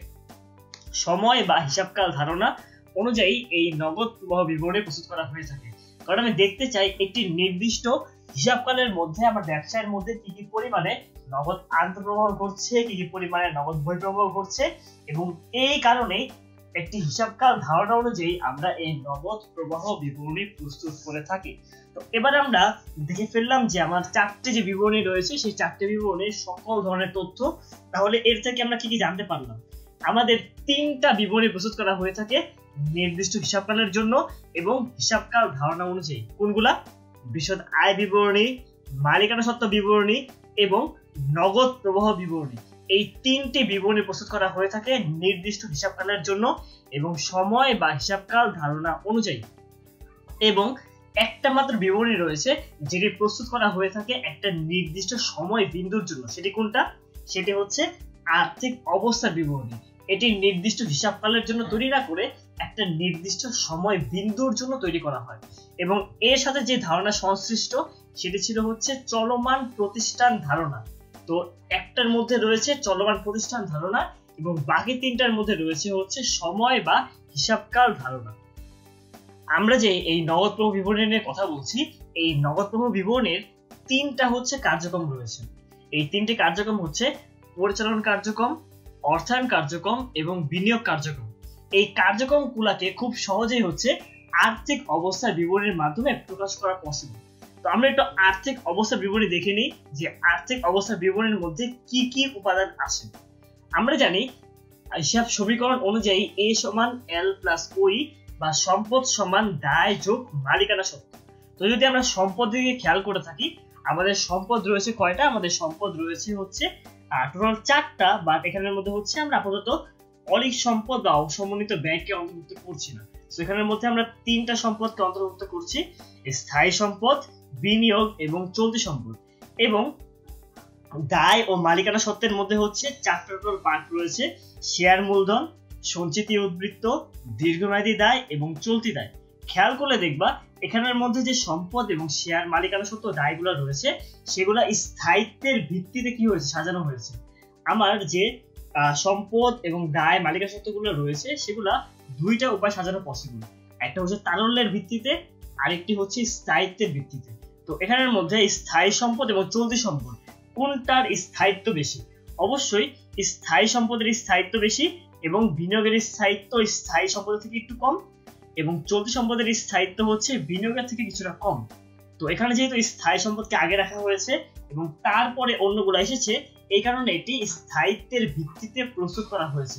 যদি উল্টাটা হতো যে চলতি সম্পদ আগে, তারপরে বিনিয়োগ, তারপরে স্থায়ী সম্পদ, সেটাকে বলা হতো তারল্যের ভিত্তিতে প্রস্তুত করা। অর্থাৎ তারল্যের ভিত্তিতে কোন সম্পদে তারল্য বেশি সেটাকে হচ্ছে আগে আনা হয়। যে কোনো চলতি সম্পদে তারল্য হচ্ছে সবার আগে আসে। এই কারণে তারল্যের ভিত্তিতে করলে চলতি সম্পদ আসতে হচ্ছে 1 নম্বরে, বিনিয়োগ আসতো 2 নম্বরে এবং স্থায়ী সম্পদ আসতো 3 নম্বরে। সেম ভাবে এখানে যে 4টি উপাদান রয়েছে, এই 4টি উপাদান রয়েছে হচ্ছে কি হিসাবে? স্থায়িত্বের ভিত্তিতে এখানে প্রদর্শন করা হয়েছে। এটাকে যদি এখন আমি তারল্যের ভিত্তিতে উপস্থাপন করতাম তাহলে সবার আগে আসতো চলতি দায়, তারপরে দীর্ঘমেয়াদী দায়, তারপরে হচ্ছে সঞ্চিতি ও উদ্বৃত্ত এবং সবার শেষে গিয়ে আসতো হচ্ছে শেয়ার মূলধন। আমরা তো এখানে ভিত্তিগুলো দেখে নিলাম যে কোন ভিত্তিতে প্রস্তুত করা পসিবল। এখানে স্থায়িত্বের ভিত্তিতে প্রদর্শন করা হয়েছে। এখন আমরা দেখব যে আর্থিক অবস্থা বিবরণীর মাধ্যমে কিভাবে নগদ প্রবাহ বিবরণীর যে উপাদানগুলো রয়েছে সেগুলোকে প্রদর্শন করা পসিবল। এখানে যে চলতি দায় এবং চলতি সম্পদ রয়েছে, এই দুইটার ভিত্তিতে পরিচালন কার্যাবলীগুলি হচ্ছে নির্ণয় করা পসিবল, যে পরিচালন কার্যাবলী হতে কি পরিমাণে নগদ পরিবর্তন ঘটেছে সেটা নির্ণয় করা পসিবল চলতি দায় ও চলতি সম্পদ থেকে। স্থায়ী সম্পদ এবং বিনিয়োগ, এই দুইটি থেকে বিনিয়োগ কার্যাবলী হতে কি পরিমাণে নগদ প্রবাহ ঘটেছে তা নির্ণয় করা পসিবল, এবং শেয়ার মূলধন, সঞ্চিতি উদ্বৃত্ত এবং দীর্ঘমেয়াদী দায়, এই তিনটির ভিত্তিতে জানা পসিবল যে অর্থায়ন কার্যাবলী হতে আমাদের ব্যবসায়ের মধ্যে কি পরিমাণে নগদ প্রবাহ ঘটেছে। এখানে নগদ প্রবাহ বলতে নগদ আন্তঃপ্রবাহ এবং নগদ বহিঃপ্রবাহ দুইটাকে এখানে ইন্ডিকেট করা হচ্ছে। সো পরিচালন কার্যাবলী বলতে বোঝানো হচ্ছে আমাদের ব্যবসায়ের মধ্যে প্রতিনিয়ত পরিচালনা করতে গিয়ে যে সকল কার্যাবলীগুলি ঘটে থাকে তাকে বলা হয়ে থাকে পরিচালন কার্যাবলী। সো পরিচালন কার্যাবলীর ফলে কি পরিমাণে নগদ অর্থ এসেছে এবং নগদ অর্থ চলে গিয়েছে তা জানার জন্য আমরা দেখব আমাদের ব্যবসায়ের মধ্যে কি পরিমাণে চলতি সম্পদ এবং চলতি দায় রয়েছে, এদের কি কি পরিবর্তন ঘটেছে। যদি কোনো ধরনের চলতি সম্পদ বৃদ্ধি পায় তাহলে ধরে নেওয়া হয় আমার নগদ অর্থ হ্রাস পাচ্ছে। আবার যদি কোনো চলতি সম্পদ কমে যায় সেক্ষেত্রে ধরে নেওয়া হয় আমার নগদ অর্থ বৃদ্ধি পেয়েছে। অর্থাৎ চলতি সম্পদের মানে বৃদ্ধির সাথে সাথে নগদের হ্রাস এবং বৃদ্ধির একটা ঋণাত্মক সম্পর্ক বিদ্যমান। আবার চলতি দায়ের ক্ষেত্রে হচ্ছে ঠিক অপোজিট, চলতি দায় বাড়লে ধরে নেওয়া হয় নগদ অর্থ বাড়ছে এবং চলতি দায় কমে গেলে ধরে নেওয়া হয় নগদ অর্থ কমে যাচ্ছে। অর্থাৎ চলতি দায় হ্রাস বৃদ্ধির সাথে নগদের হ্রাস বৃদ্ধির একটা ধনাত্মক সম্পর্ক বিদ্যমান। এই দুইটার ভিত্তিতে আমরা জানতে পারি আমাদের পরিচালন কার্যাবলী হতে কি পরিমাণে নগদ প্রবাহ ঘটেছে। বিনিয়োগ কার্যাবলী, বিনিয়োগ কার্যাবলীর মধ্যে সাধারণত স্থায়ী সম্পদ এবং বিনিয়োগের পরিবর্তনের ফলে আমাদের নগদ প্রবাহের পরিবর্তন জানা হয়ে থাকে। স্থায়ী সম্পদ এবং বিনিয়োগ যদি বৃদ্ধি পায় সেক্ষেত্রে নগদ অর্থ হচ্ছে হ্রাস পায়, এবং স্থায়ী সম্পদ ও বিনিয়োগ যদি হ্রাস পায় সেই ক্ষেত্রে নগদ অর্থ বৃদ্ধি পায়। এবার আসি অর্থায়ন কার্যাবলীর মধ্যে। সো অর্থায়ন কার্যাবলী বলতে কি বোঝানো হচ্ছে যে আমি যখন কিনা অর্থ আনয়ন করি বা যখন অর্থ সংগ্রহ করি তখন অবশ্যই আমার নগদ অর্থ বৃদ্ধি পায়। আবার অর্থায়নের জন্য আমাকে অবশ্যই কি করা লাগে, একটা ব্যয় গ্রহণ করা লাগে বা ব্যয় স্বীকার করা লাগে। সো এর ফলে কিন্তু আমার নগদ অর্থ বাড়ছে, নগদ অর্থ কমছে। সো এই ব্যাপারগুলো নিয়ে হচ্ছে অর্থায়ন কার্যাবলী কাজ করে, যে অর্থায়ন সংক্রান্ত কার্যাবলীর ফলে নগদ অর্থ কি পরিমাণে বৃদ্ধি পাচ্ছে এবং নগদ অর্থ কি পরিমাণে হ্রাস পাচ্ছে। তো শেয়ার যখন কিনা হচ্ছে ইস্যু করা হয় বা বন্ড ইস্যু করা হয় বা দীর্ঘমেয়াদী দায়, তখন কিন্তু কি হয়, তখন আবার এই নগদ অর্থ বৃদ্ধি পাচ্ছে। আবার যখন আমি লভ্যাংশ পরিশোধ করছি যা হচ্ছে সঞ্চিত উদ্বৃত্তের মধ্যে গিয়ে পড়ছে, যে লভ্যাংশ আমি পরিশোধ করে দিই সঞ্চিত উদ্বৃত্তের মধ্যে যে সংগৃহীত আয় রয়েছে তার থেকে হচ্ছে বাদ দেওয়া হয় বা অবমূল্যিত মুনাফা থেকে বাদ দেওয়া হয়। সো এর অবশ্যই ফলে কিন্তু আমার নগদ অর্থ কমে যাচ্ছে, বা যখন আমি বন্ড পরিশোধ করে দিই তখন আমার নগদ অর্থ কমে যায়। সো এই অর্থায়ন কার্যাবলীগুলো নির্ণয় করার জন্য আমার এই 3টি উপাদানের দিকে হচ্ছে মনোযোগ দেওয়া লাগবে। সো আমরা দেখতে পাচ্ছি যে আর্থিক বিবরণী বিভিন্ন উপাদানের মাধ্যমে আমরা এই নগদ প্রবাহ বিবরণী প্রস্তুত করে থাকি, কারণ আমরা বলেই দিয়েছি যে এটা একটা ধারাবাহিক প্রক্রিয়া। টোটাল আর্থিক বিবরণীর মধ্যে আমরা একটা ধাপের পরে আরেকটা ধাপ যাই। সো আমরা যখন কিনা আর্থিক বিবরণী প্রস্তুত করতে পারবো তারপরেই আমাদের নগদ বিবরণী হচ্ছে প্রস্তুত করা পসিবল। সো নগদ বিবরণীর এই যে ধাপগুলো রয়েছে বা কার্যাবলীগুলো রয়েছে, পরিচালন কার্যাবলী, বিনিয়োগ কার্যাবলী, অর্থায়ন কার্যাবলী, এই কার্যাবলীগুলি হচ্ছে আর্থিক অবস্থার বিবরণীর কোন কোন উপাদান ব্যবহার করে হচ্ছে নির্ণয় করা পসিবল। এটা কিন্তু তোমাদের অবশ্যই মাথায় রাখা লাগবে। তোমাদের এটা এমসিকিউতে আসতে পারে, আবার তোমাদের যে লিখিত কোশ্চেনগুলো রয়েছে সেখানেও আসতে পারে যে বিনিয়োগ কার্যাবলীর মধ্যে কোন কোন উপাদান ব্যবহার করা হয় উল্লেখ করো, বা পরিচালন কার্যাবলীর মধ্যে কোন কোন উপাদান করা হয় ব্যাখ্যা করো। এই কোশ্চেনগুলো কিন্তু আসতেই পারে, তাই এগুলা তোমাদের এমসিকিউ এবং লিখিত দুটোর জন্যই হচ্ছে মনে রাখাটা খুবই খুবই গুরুত্বপূর্ণ। এবার আমরা প্রিভিয়াস এর কিছু কোশ্চেন দেখে নিই। এই কোশ্চেনগুলো একটু মনোযোগ দিয়ে দেখো এবং কিভাবে সলভ করতে হয় এই ব্যাপারটা কিন্তু তোমাদের জানা খুবই গুরুত্বপূর্ণ। সো প্রথম কোশ্চেনটা কি ছিল? প্রথম কোশ্চেনটা এখানে হচ্ছে আর্থিক অবস্থার বিবরণী এমন একটি বিবরণী যা একটি নির্দিষ্ট তারিখের, একটি বছরের, একটি হিসাবকালের, একটি নির্দিষ্ট সময়ের। এটার অ্যান্সার কিন্তু আমরা অলরেডি জানি। এটার অ্যান্সার হচ্ছে ডি নাম্বার, একটি নির্দিষ্ট সময়ের বা একটি নির্দিষ্ট সময় বিন্দু। আমার আর্থিক অবস্থা বিবরণী তৈরি করার জন্য কখনোই সারা বছর ওয়েট করতে হয় না। নর্মালি একটা বছর শেষে বা হিসাবকাল শেষে প্রস্তুত করতে হয়, কিন্তু এটা ছাড়াও আমরা চাইলে যে কোনো নির্দিষ্ট সময় বিন্দুকে কেন্দ্র করে কিন্তু আমরা এই আর্থিক অবস্থা বিবরণী তৈরি করতে পারি। এর জন্য নির্দিষ্ট তারিখ অথবা একটি বছর বা একটি হিসাবকালের প্রস্তুত করা হয় না, একটি নির্দিষ্ট সময় বিন্দুতে আমার ব্যবসায়ের মধ্যে কি পরিমাণে সম্পদ, দায়, মালিকানা সত্ত্ব রয়েছে তার বিবরণীকে আমরা আর্থিক অবস্থার বিবরণী বলি। তাই এখানে অ্যান্সার হবে হচ্ছে ডি। তারপরে কোশ্চেনে কি বলা হয়েছে? কোনটি উদ্বৃত্ত পত্রে দেখানো হয় না? সম্ভাব্য দায়, চলতি দায়, চলতি জমা নাকি বহির্দায়? বহির্দায় হচ্ছে আমাদের যে দায় পাশের মধ্যে এবং দায় ও শেয়ার মালিকানা সত্ত্বের পাশে 3 এবং 4 নাম্বার যে উপাদান ছিল, দীর্ঘমেয়াদী দায় এবং চলতি দায়, তাদের যোগফলকে আমরা বহির্দায় বলে থাকি। উদ্বৃত্ত পত্র বলতে এখানে বোঝানো হচ্ছে আর্থিক অবস্থার বিবরণী, এবং এর মধ্যে অবশ্যই আমরা চলতি দায় এবং দীর্ঘমেয়াদী দায়কে আনি। এটা অবশ্যই উদ্বৃত্ত পত্রের একটা উপাদান। চলতি জমা বলতে এখানে চলতি সম্পদকে বোঝানো হচ্ছে, যেটা আমাদের অবশ্যই উদ্বৃত্ত পত্রের মধ্যে আসে। চলতি দায় এটাও আমাদের উদ্বৃত্ত পত্রের মধ্যে আসে, কারণ কি আমাদের চলতি দায় এই বহির্দায়ের মধ্যে অন্তর্ভুক্ত, কিন্তু আমরা কোনো ধরনের সম্ভাব্য দায়কে আমাদের আর্থিক অবস্থার বিবরণী কিংবা উদ্বৃত্ত পত্রের মধ্যে অন্তর্ভুক্ত করতে পারি না। এটা আমাদের হিসাব বিজ্ঞানের নীতির বিপরীতে চলে যায়। এই কারণে এটার অ্যান্সার কি হবে? এটার অ্যান্সার হবে হচ্ছে এ, সম্ভাব্য দায়কে উদ্বৃত্ত পত্রের মধ্যে দেখানো হয় না। এবার চলে যাই আমাদের নেক্সট কোশ্চেনের মধ্যে। আমাদের নেক্সট কোশ্চেনে বলা হয়েছে প্রথমে চলতি সম্পদ প্রদর্শন করা হয় কোন ভিত্তিতে? সম্পত্তি কিন্তু আমরা দেখে এসেছিলাম যে দুইটি উপায়ে হচ্ছে বা দুইটি ভিত্তিতে প্রদর্শন করা পসিবল। একটি ছিল হচ্ছে তারল্যের ভিত্তিতে, আর এটা ছিল স্থায়িত্বের ভিত্তিতে। অন্য দুইটা ভিত্তি যেহেতু হচ্ছে কোনো ভিত্তিই নেই, তাই এই এ এবং ডি তো অবশ্যই অ্যান্সার হবে না। আইদার অ্যান্সার হবে বি অথবা অ্যান্সার হবে সি। এখন বলা হয়েছে প্রথমত চলতি সম্পদ প্রদর্শন করা হয় কোন ভিত্তিতে? স্থায়িত্বের ভিত্তিতে। আগে যেগুলোর স্থায়িত্ব বেশি এগুলোকে প্রদর্শন করা হয়, তারপর কম স্থায়িত্বের গুলা ধারাবাহিকভাবে প্রদর্শন করা হয়, এবং তারল্যের ভিত্তিতে যে সম্পদগুলোর তারল্য বেশি তাদেরকে আগে প্রদর্শন করে তারপর যাদের কম তারল্য ওইগুলাকে হচ্ছে সিরিয়াল প্রদর্শন করা হয়। তো চলতি সম্পদে তারল্য সব থেকে বেশি, এই কারণে চলতি সম্পদ প্রথমে প্রদর্শন করা হয়ে থাকে তারল্যের ভিত্তিতে। তাই এখানে অ্যান্সার হবে সি। যদি বলতো সবার শেষে চলতি সম্পদ প্রদর্শন করা হয় কোন ভিত্তিতে, এই ক্ষেত্রে কিন্তু অ্যান্সার হতো আবার স্থায়িত্বের ভিত্তিতে, কারণ স্থায়িত্বের ভিত্তিতে চলতি সম্পদের স্থায়িত্ব হচ্ছে সব থেকে কম। তাহলে এটার অ্যান্সার হচ্ছে সি। এবার আমরা দেখে নিই এই কোশ্চেনটি। এখানে কি বলা হয়েছে যে যন্ত্রপাতি ক্রয় 20,000 টাকা, যার মধ্যে 200 টাকা পেট্রোল খরচ অন্তর্ভুক্ত রয়েছে। সম্পূর্ণ মূল্যে যন্ত্রপাতি হিসাবে অন্তর্ভুক্ত করা হলে লাভ ক্ষতি হিসাব ও উদ্বৃত্ত পত্রের উপর কি প্রভাব পড়েছে? তো যন্ত্রপাতি ক্রয়টা হচ্ছে একটা সম্পদ এবং পেট্রোল খরচ এটা হচ্ছে একটা ব্যয়। আমি এখানে ভুলে কি করেছি, ভুলে 200 টাকা যে পেট্রোল খরচ এটাকে ব্যয় হিসেবে না দেখিয়ে এটাকে আমি সম্পদের মধ্যে অন্তর্ভুক্ত করেছি। এখানে প্রকৃতপক্ষে যন্ত্রপাতি হওয়ার কথা ছিল 19,800 টাকা এবং পেট্রোল খরচ হওয়ার কথা ছিল 200 টাকা। এর জায়গায় আমি কি করেছি, এই জায়গার মধ্যে টোটাল যন্ত্রপাতি ক্রয় দেখিয়ে দিয়েছিলাম 20,000 এবং পেট্রোল খরচ আমি এখানে দেখাইনি।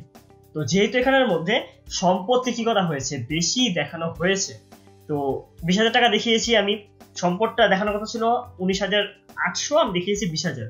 তো এর ফলে সম্পত্তি কি বৃদ্ধি পেয়েছে নাকি হ্রাস পেয়েছে? অবশ্যই সম্পত্তি বৃদ্ধি পেয়েছে।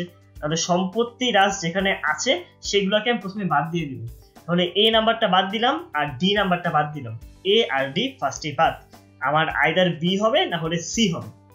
এরপর দেখি, যেহেতু আমি পেট্রোল খরচটা কি করেছি, অন্তর্ভুক্ত করিনি। একটা ব্যয় দেখানোর কথা ছিল, ব্যয়টাকে আমি ভুলে দেখাইনি। ব্যয় দেখালে বা যদি ব্যয় বৃদ্ধি পায় তখন কি মুনাফা বৃদ্ধি পায় না হ্রাস পায়? অবশ্যই হ্রাস পায়। মুনাফার সাথে হচ্ছে বা লাভের সাথে ব্যয়ের সম্পর্ক হচ্ছে ঋণাত্মক। তো যেহেতু এখানে ব্যয় কমে গিয়েছে, মুনাফা উল্টা কি হয়ে যাবে, বেড়ে যাবে, বা লাভটা হচ্ছে বেড়ে যাবে। তো লাভ বৃদ্ধি কোথায় রয়েছে? সিতে, এবং স্থায়ী সম্পত্তির বৃদ্ধি রয়েছে হচ্ছে সিতে। তাই এখানে অ্যান্সার হবে সি। লাভ বৃদ্ধি 200 টাকা এবং স্থায়ী সম্পত্তির বৃদ্ধি এখানে হয়েছে 200 টাকা। তো যদি এখানে সঠিকটা দেখানো হতো তাহলে কিন্তু এখানে আসতে পারে যে সঠিকভাবে অন্তর্ভুক্ত করা হলে তখন কি হতো, তখন অবশ্যই ব্যয়টা বৃদ্ধি পেত, যার ফলে লাভ কি হতো, তখন লাভ হচ্ছে হ্রাস পেত। এই ডি নাম্বারটা তখন অ্যান্সার হতো লাভ হ্রাস 200 টাকা এবং স্থায়ী সম্পদ 20,000 জায়গায় হয়ে যেত হচ্ছে 19,800। যদি সঠিক হতো তখন স্থায়ী সম্পত্তি হ্রাস পেত, তখন অ্যান্সার হতো ডি। তাহলে ভুল হয়, এখানে অ্যান্সার হচ্ছে সি। এবং যদি সঠিকভাবে আমি লিখি এখন এটাকে, তাহলে এটার অ্যান্সার হয়ে যাবে হচ্ছে ডি। তারপর 5 নম্বরে বলা হয়েছে বিশদ আয় বিবরণীতে কোন ধরনের হিসাব দেখানো হয়? বাস্তব হিসাব, ব্যক্তিগত হিসাব, সম্পত্তিবাচক হিসাব এবং নামিক হিসাব। এটার অ্যান্সার হবে হচ্ছে নামিক হিসাব। কারণ যত ধরনের অস্থায়ী নামিক হিসাব রয়েছে তার ভিত্তিতে কিন্তু আমরা বিশদ আয় বিবরণী প্রস্তুত করে থাকি। তাই বিশদ আয় বিবরণীতে কোন হিসাব দেখানো হয়ে থাকে? নামিক হিসাব দেখানো হয়ে থাকে। সো এগুলাই ছিল হচ্ছে এই ভিডিওর মেইন টপিক। আমরা এই ভিডিও কি কি দেখলাম, এই ভিডিওর মধ্যে হচ্ছে আমরা হিসাব চক্র সম্পর্কে জেনেছি, হিসাব চক্রের উপাদান কি কি রয়েছে, তারপর হচ্ছে কোনটা কি কাজে ব্যবহার করা হয়, কোনটা কত নাম্বার ধাপ, কোনটার পরে কোনটা আসে, আবার কোন ধাপটা হচ্ছে কখন তৈরি করা হয়ে থাকে, কোনটা হচ্ছে দৈনন্দিন, কোনটা হিসাবকাল শেষে, পুরো হিসাবকাল শুরুতে বা ধরে, এগুলো জেনেছি। তারপর আমরা আর্থিক বিবরণী সম্পর্কে জানলাম যে আর্থিক বিবরণী কি, এর বিভিন্ন উপাদান যেগুলো রয়েছে, ধাপ কয়টা, বিবরণী কয়টা এবং এগুলা কোন ভিত্তিতে তৈরি করা হয়ে থাকে, এবং আমরা বেশ অনেকগুলো হচ্ছে প্রিভিয়াস ইয়ারের কোশ্চেন সলভ করলাম। তো এই চ্যাপ্টারটা কিন্তু তোমাদের খুবই গুরুত্বপূর্ণ একটা চ্যাপ্টার। এখান থেকে তোমাদের এমসিকিউ যেমন আসতে পারে, তাহলে তোমাদের কিন্তু লিখিত কোশ্চেনও আসতে পারে। এই দুইটার প্রতি তোমাদের বেশ ভালো মতো মনোযোগ দেওয়া লাগবে। আশা করছি এই ভিডিওটি দেখে তোমাদের এই যে দুটো টপিক ছিল, এই দুটো টপিক সম্পর্কে তোমাদের ধারণা ক্লিয়ার হয়ে গিয়েছে। তো যদি তোমাদের তাও কোনো সমস্যা থাকে, তোমরা ভিডিওটা আরো ভালো মতো দেখো এবং প্রিভিয়াস ইয়ারের কোশ্চেন খুব বেশি বেশি করে সলভ করো। তাহলে আজকের জন্য এতটুকুই, দেখা হচ্ছে পরবর্তী কোনো লেকচারে। ধন্যবাদ সবাই।